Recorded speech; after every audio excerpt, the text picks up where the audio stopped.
What's going on, guys? The Airy Lord is back for another. I almost said The Walking Dead. Well, it is technically The Walking Dead. It's The Walking Dead Dead City. Um, this is episode 2, entitled "Who's There."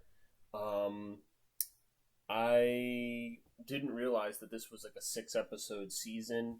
Actually, kind of similar to the original Walking Dead show back in 2010, where it only got the 6 episodes. Um, I don't remember. Oh wait, Fear the Walking Dead had the same thing, right? Yeah, I think Fear the Walking Dead was only like a few episodes because that was the season. I did. I mean, as I've mentioned on the channel, I have not followed Fear the Walking Dead, but I did when it first came out. I watched the full first season. I stopped season 2, and then I tried to get back into it in season 4 when Morgan came on the show, and then I watched half of season 5, and that's where I was absolutely repulsed. And I made a couple of rage videos about it back in 2019, which you can find on my channel. So anyway, yeah, 6 episodes, I guess, for the first season. I think they did confirm that there's a season 2 of this. Um, and yeah, this is episode 2. So the end of last episode, I thought that was actually a man who blew out the flame that they had. It was actually like this old woman, and she steals their supplies. And Negan and Maggie are chasing her throughout this apartment building. There's a cool sequence where they use the zip line over the skyscrapers. It was kind of weird because I was like, wow, they're really trusting of her to to do that, right? Like it was kind of like like she's not gonna like cut the cable or something, but she was like inviting them over. Like she was just assuming that they were friendly. Um, so we had that sequence, and they end up bumping into a group of survivors who obviously don't trust them initially. They think that they're with the Croats group, so they imprison. They shove them in this like restroom, which is kind of like their like temporary prison cell, and you know that's where they stay essentially for a little bit until the Croats group attacks this small band of survivors that's just in this like mini complex. Um, and then some pretty cool sequences happen from there when the attack actually happens. Um, but there are other things that happen in this episode. I forget her name, but we flash to the girl whose name I am forgetting. We flash to her, and I don't know where she is. Like, I thought for a second it kind of looked like Hilltop because they said like when she went off, like that was where she was going, but like the region that they were at did not look like Hilltop. Now,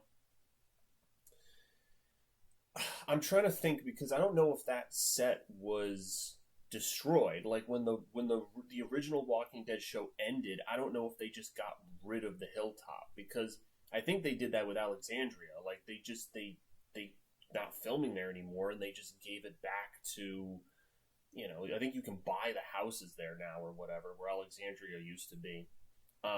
So I don't know if they were trying to give the impression that it was Hilltop because when the guy, there's like a teacher and he introduces the girl to the classroom, he's like, oh, she's a survivor from Oceanside. And so I was like, Oceanside? Like,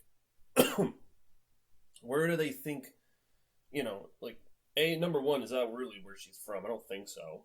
And number two, like, this must be part of Maggie's interconnected network of our survivors from where we left off at the end of The Walking Dead, but it doesn't really look like the hilltop.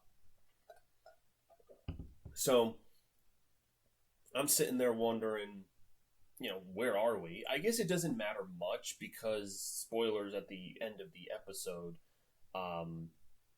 the girl leaves on like a motorbike, and it looks like for the previews for the next episode that she went all the way to frickin' New York City, which is like ridiculous. Like, on her own trying to traverse the city. Like, it makes sense, Negan and Maggie being two hardened survivors, that they're able to kind of find their way around. But just her, I don't know. I mean, that's kind of a little bit of a stretch.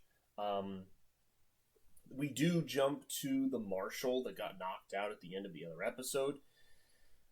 he goes to he has an address, and he goes to an apartment, and there's a guy that like blew his brains out in the bedroom. And I'm not really sure who that person is. Like, it looked like from the pictures maybe he was related to him or knew him. I'm not really sure. He like puts a blanket over the guy and puts like a cross on him. Just something.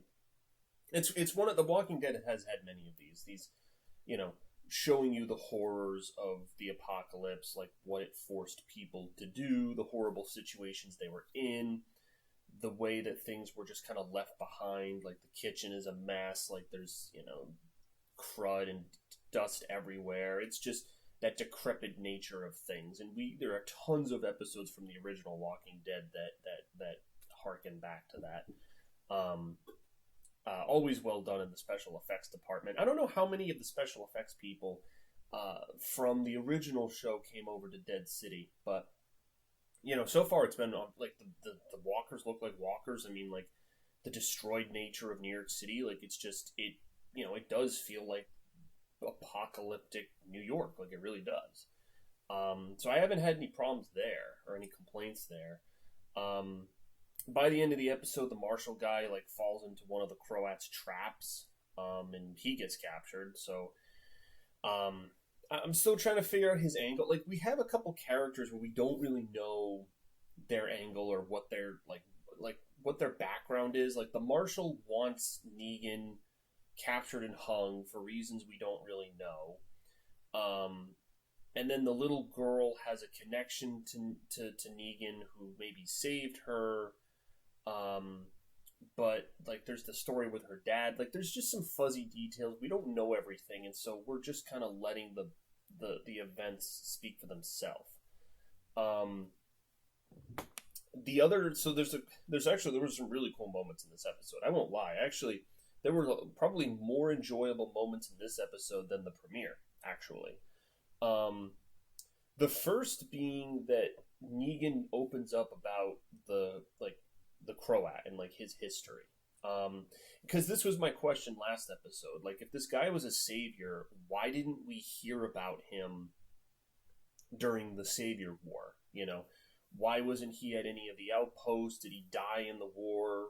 Rick versus Negan. Did he die in the season 8 war? Did we see him at any point in season 7 when the Rick's group was being subjugated? We actually find out, and it's cool. Like, I love that, they take the lore. And this, again, I've said this before, that I really want The Walking Dead, and I want these spin-offs to interconnect the world more, because so many times, like, it feels like the stories are just self-contained. Like, it's just like in a self-contained sphere where nothing else impacts it. We're living in a world where there's the CRM and the Commonwealth under the control of Mercer and Ezekiel, now our good guys. It's no longer Pamela's control. So, there's a lot of stuff going on outside of the New York stuff. Obviously, Rick is out there. Freaking Daryl's in Paris. They want you to believe that this universe is all connected. And oftentimes the episodes just kind of like tell like a linear, like just like it happens in like a contained sphere. It's like, oh yeah, like that happened here, this happened here, this happened here. It's like, but like a lot of this connects though. Like a lot of these characters are interconnected. So should the groups. That's why the ending of season 11 of The Walking Dead was so disappointing, with the fact that the CRM Commonwealth connection was never explored. Scott Gimple teased it on an episode of Talking Dead, and then it freaking went nowhere, and it was very frustrating. I do feel like from all of the talks that if the show had a true 12th season, that's probably what the direction they would have went. All you had to do was connect it to the Rick movies. That's really all you had to do. You had the Designation 2 thing all set up for it. But anyway, I digress. I have ranted about that many times. The cool thing, though, with what Negan reveals is that the Croat was, like, he tried to kill him because this guy was a lunatic. I mean, I'm surprised Negan didn't mention Simon, because, like, Simon's probably, like, one of the other...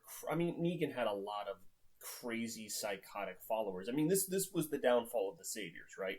He had an idea of his system and the brutality required. and his followers would take it one step too far, and it would muddy the experience for everybody. Simon, um, what the hell was that guy's name? The asshole savior that shoots Benjamin and basically ruins the relations between the kingdom and Gavin's whole. I think Jared was his name, the guy with that long hair.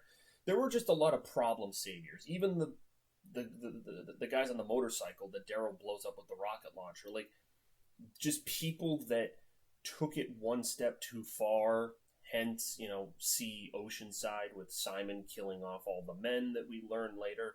So this was an ongoing problem, and it was really what undid the Saviors, because Dwight had enough and basically became a spy, and that information essentially helped Rick win the war by giving him the outpost locations, allowing him to ensnare and trap the sanctuary with the walkers, everything they did in season 8, everything that gave them the upper hand.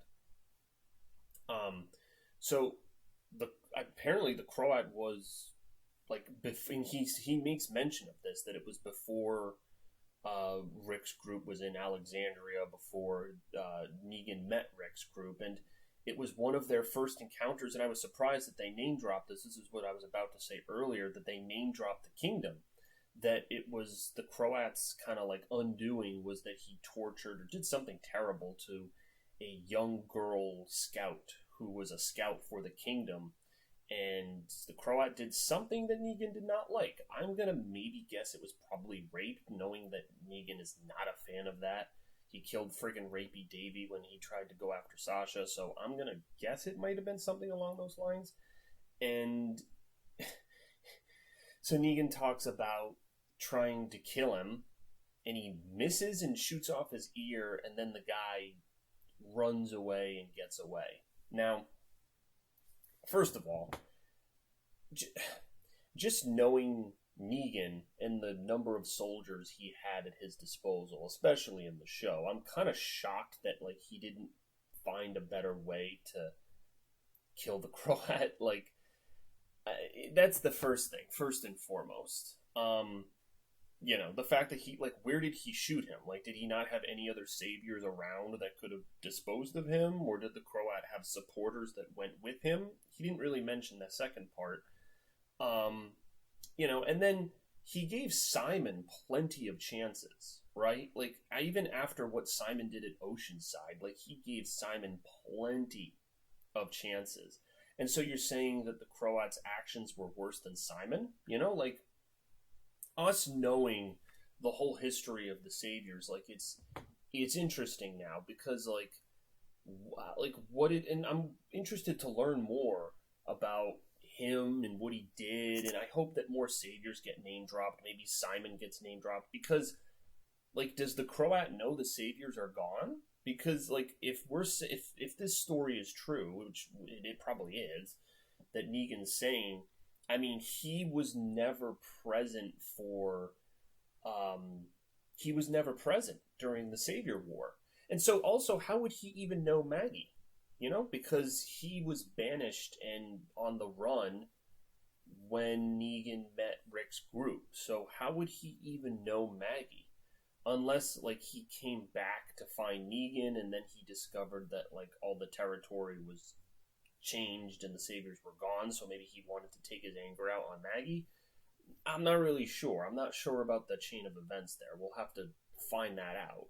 But what was really cool was that we got some world connectivity, which was like, I was like, oh, they name dropped the kingdom, like the early relations of the, maybe that's why Ezekiel made that deal with the Saviors, because, having one of his people tortured or whatever the hell happened to her from the Croat, like, he probably wanted to make sure that everyone was shielded from that, so he just did his off-site deals with the Saviors, with Gavin. I'm pretty sure Gavin probably took over for the Croat, like, just thinking about it. Like, knowing that he was a more straight-laced businessman type of savior, probably the mildest of all the saviors, really. Negan was like, all right, I'm gonna take a lunatic and replace him with someone who's sane, essentially. So It's cool. I like the world building. I do. It was cool to get a couple extra pieces of that. The other thing that was really interesting was seeing the old Negan come back. Oh, there is a great scene, which is the name of this episode, the Who's There, where he does like a knock knock joke, and he's taking this guy's head, smashing him through the glass. A whole bunch of the Croats men come down below. Negan's up on this balcony, and oh my god, like the old Negan comes back with a vengeance, and it's almost it's funny because like the level superiority, like it really does feel like those guys below are kind of like on their knees, and Negan is kind of back with Lucille, like he's holding this guy, a knife to his throat, and freaking, he's talking about making it rain, and then he cuts the guy's throat, and it's a brutal scene, and it makes you like it reminds you, it's like, oh yeah, like he used to do this, like he smashed a whole bunch of people. It wasn't just Glenn and Abraham. If you remember, at the satellite station there was a whole wall of pictures of saviors that he had smashed their heads in with the baseball bat. So there were many more victims. And like we're not, we're not counting other people that he stabbed and murdered, and he's done a lot of villainous things. I mean, he's got the anti-hero complex. I mean, he certainly kind of redeemed himself, and especially the Whisperer and the Commonwealth arc, like he really, showed as much effort as possible that he was trying to redeem himself. And show support behind the community. He realized how monstrous his actions were, by the very, like, the final two episodes, when he like realizes, how, like, when he was in the firing range of the Commonwealth soldiers, like he kind of realized, like, oh wow, I did this to people, that was terrible, I shouldn't have done that. So but for this fleeting moment, the old Negan comes back, and he revels in having that control and being able to kill the guy like that. And then Maggie is watching the whole thing. He turns around. It's like, oh, I'm trying to get her on my side and show her that I'm not a monster. Like, because when she's having the conversation with him about the Croat, she's like, oh, it takes a monster to make a monster. And he's like, no, like, what I did was to control my people. But you can kind of see that the way he disposed of that guy makes it sound contradictory. So it was just like, not that the scene came out of nowhere, but just the way he changes, and it was the camera shot was really cool, because he's dragging the guy back down, and then like you just see like this blackness, like you just see the darkness of the hallway, and he emerges through, and you just see like his face kind of like gleeful, because he knows what he's about to do. I just love that. It was like, like he was coming out of the darkness, and it was transforming over him. It was clever. It was clever. Like, the show is still capable of that, because there are shows out there like a Better Call Saul or a Breaking Bad where, Vince Gilligan gets really rich into that type of symbolism. Like every object, camera movement, like he's very particular about those things. And, sometimes The Walking Dead does it. It doesn't do it as much, I would say. Like, it's got an action type of cinematic sometimes with like the Walker fight scenes and stuff. But there are times when they do it. There are. And this is one of them. So I definitely have to applaud it. And it put a smile on my face, because, I love the dialogue. Like, again, like I've been laughing and enjoying all of his dialogue, and I'm like, this is one of the reasons I tuned in, because he remains one of my favorite villains in all of really anything, like, TV, movie, video game, like, Negan, like the anticipation of him coming into the show years ago. I mean, you can see my live reaction when me and my friends watched the scene when they're all the season 6 finale, that freaking cliffhanger. And like I knew about Negan from the comics, so throughout seasons 4, 5, like I was just anticipating the hell out of this character and what he was going to be, and it was great. I know people were a little turned off from season 7 and 8 and just the pace and all that stuff, but I've always been a mega fan. Like, there were some pacing issues, some bottle episode issues, but like for the most part, I super enjoyed it. And you guys know from following my channel, I've been locked into this show, even to the very end. Once season 11, like I followed the show all the way when that last episode aired. I watched it, loved it, and again, like I said, like there were some things where I felt they were rushed, but for the most part, it didn't flop like freaking Game of Thrones. I'll tell you that much. So, yeah, I mean, could give this episode a 9 really because it was decent. Like it's got a lot of different things going on. I don't know what the heck's going on with the Marshall guy getting captured. I don't know who the heck the girl is because we keep cutting to her. We still have this ongoing dynamic between Negan and Maggie, which is now our focal point. They've now kind of joined up with this group of survivors, and they want to, now they told them about their plans, so now they're trying to figure out where the Croat is, which it looks like they found him. And, it looks like he's got some arena from the next episode, so we shall see what all of that is up to. I'm hoping that the Croat isn't defeated by this, the finale of this season. I don't know if they're going to do, a different villain every season, or if this is just going to be, a longer conflict that they draw out. I don't really know. What...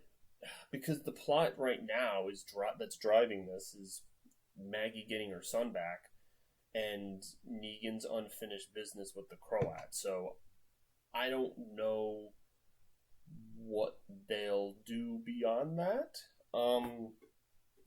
It depends, and I can't. It's hard to predict because I don't know for season 2 what their long term plans are. How many seasons of this show are there going to be? Are we going to freaking do Fear the Walking Dead where you've got 8 or 9 fucking seasons? Or or is this just maybe a 2-season, kind of like World Beyond, where it's just 2 seasons, short and sweet, we get some cool plot stuff, but then you put a lid on it at the end of the day, and that's that. And really, I mean, that's pretty much the end of Negan's story and Maggie's story. I mean, that pretty much just rounds them out. At some point, these characters definitely, I mean, the show has to, end in some way. I know, right now, Rick, Daryl, Maggie, and Negan are all getting a continuation. And, I mean, this is some Walking Dead news, but I guess Melissa McBride, Carol, is going to be more involved with the Daryl show than we thought. Because originally it was the Daryl Carol spinoff show. Because it was pairs, right? It was Daryl, Carol, Negan and Maggie, Michonne and Rick.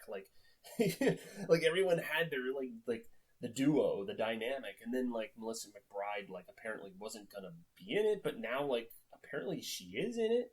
So I don't know what the PR decision there was for I don't know, maybe she changed her mind. I'm not sure, but I saw Jeffrey D. Morgan's tweets, funny enough, where he was "Oh, this has always been the plan, and we knew this," and it's well, why didn't AMC market it like that? Because we assumed it was just Daryl. If it's both of them, awesome. I get to see more classic characters continue the story and hopefully interconnect, which is what I was talking about earlier, which was why some of the details behind the Croat's history was so cool, because it relates to the Savior history. But one other thing I was thinking of, I'll conclude the video with this, I really wish they made a prequel series about the Saviors. We had the Here's Negan episode for the bonus episodes of Season 10, and that told the story of Lucille and Negan, and that was great, but I really want to see how he formed the Sanctuary, how he formed the Saviors, because now we have even more Saviors. Now we have the Croat, Simon, Dwight, Gavin, the motorcycle guys that get blown up. Fucking, I mentioned the random dude Wade who was hunting Dwight. You've got they are the most expansive group out of anyone in The Walking Dead. Even the Commonwealth. For how big the Commonwealth is, the Saviors were just you had more named Saviors storylines, some Saviors that only lasted a single episode, the redhead girl that Carol and Maggie kill, all these little things, right? They were such an expansive group that had a history, that had the whistling, like calling themselves Negan, like it was a religion, like it was a cult. Like they were the most explored group out of anyone in the entire show. Now that we have the entire 11 season history of the show, they were the most explored out of any of them. I mean, I said this in my last video. It literally went from the episode where Daryl encounters Dwight, season 6, episode 6, and their conflict goes all the way to the season 8 finale in season 8, episode 16. And you could even argue that the first couple of episodes of season 9 is the epilogue, because it's the Oceanside killing off some of the saviors that they don't like out of vengeance, and really, it's Maggie not liking, like the fact that Negan's alive in jail, and Rick really advocating for them as part of what gets him taken off the show because of the whole bullshit with the horse. And I mean, I know he was going to leave the show anyway, but like plot wise, it happened because he advocated for Negan living, which I feel like is part of the reason moving forward they don't kill him, right? Because it's kind of like, oh, like this is Rick's dying wish and Carl's dying wish, that Negan survive, like that keeping him alive is better. So, that's one of the big reasons I always felt moving forward from Rick is like why they kept him alive all those years, because it was a way of honoring Rick, really. So, but, my point is you have such a history that you could choose from, and like you just in the cast, man, like I said, like Simon was just like every savior had like a personality, and to see them all gelling at once, like if you were to have like the wisecracking guy, the motorcycles, the guy that little Timmy and the Dick Brigade, as Negan calls them, like them interacting with Simon, interacting with the Croat, interacting with Negan, like can you imagine how cool that would be? I mean, that is, you talk about spin-offs, you have a fucking gold mine right there. And if Jeffrey D. Morgan still wants to do Negan after Dead City, it's like, hey, you could do this freaking prequel. Like I know like there's maybe not as much suspense because we know, like we're seeing the backstory of the saviors and we kind of know how they end, from the main show. But I don't know, maybe that's where season 7 and 8 kind of failed, because you could have had a whole bunch of flashback sequences where you explored their history early on, but they didn't do that. So I don't know, but I still want it. That's my vote. So I don't know if you guys agree, but anyway, thank you all for watching. This has been my review for episode 2, and I will return for more episodes later. All right, see you guys. Peace out.